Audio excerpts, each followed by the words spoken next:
In the middle of Far Harbour, there is a pre-war observatory. This is Acadia.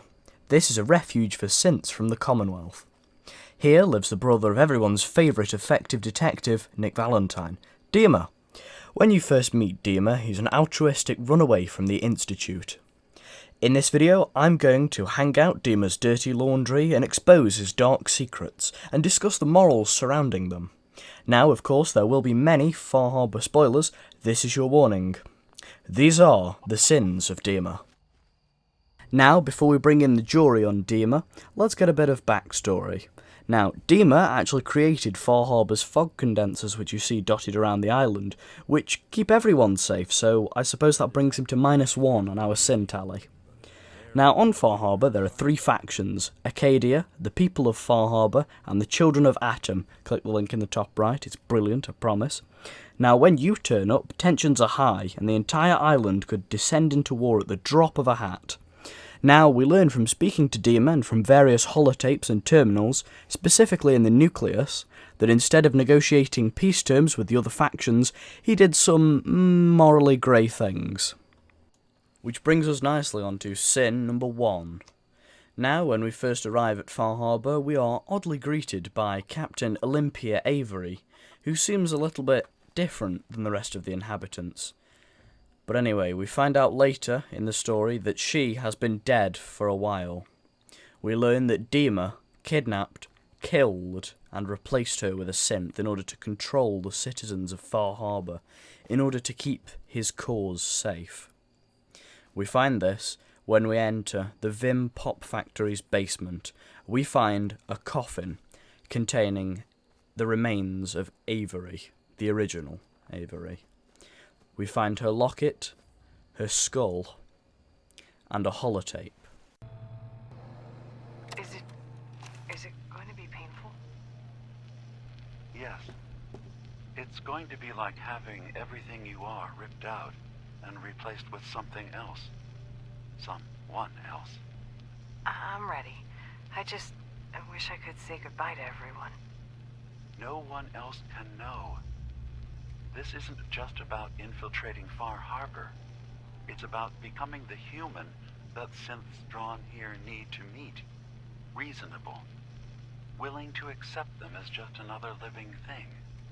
No greater or lesser than humanity itself. You'll be part of the bridge between our 2 worlds. That all vanishes the moment anyone discovers that it's been manufactured. That you're a synth. Did she have to die? The woman I'm replacing? God, she looks so peaceful lying there. Don't. Please. That blood is on my hands, not yours. What we learn from that is that DiMA is prepared to kill for his seemingly noble cause. This takes the sin count to 0. This is his second sin, of sorts. DiMA used to live inside the nucleus, which contains a nuclear missile. There is a key within its bowels that DiMA hid to stop the children of Atom blowing themselves up. Actually, not a sin that, in doing so, benefited everyone. This is confusing because surely letting the children go boom would remove them from the equation.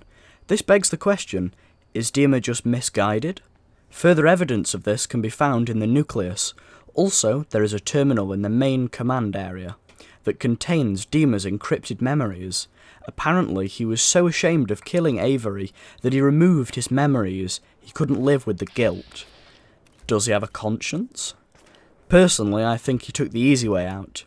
We have all, no matter how good we are now, done bad things in our lives, and we live with those things.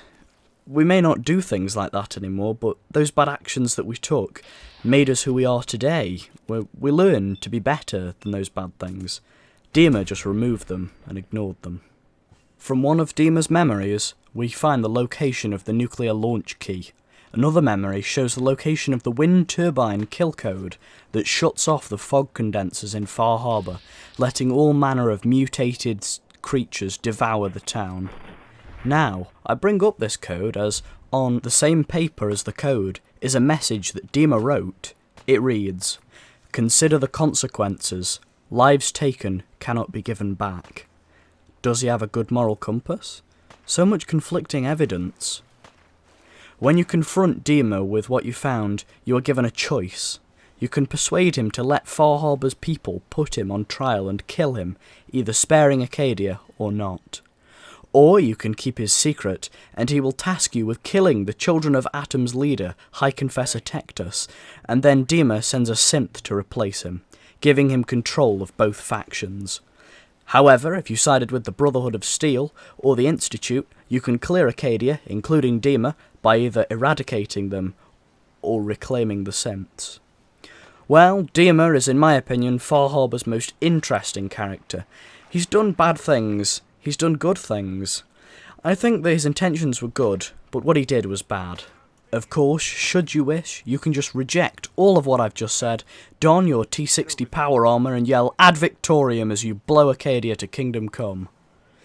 But at the end of the day, DiMA is just like the Institute he says he's so different from, killing and replacing them with synths.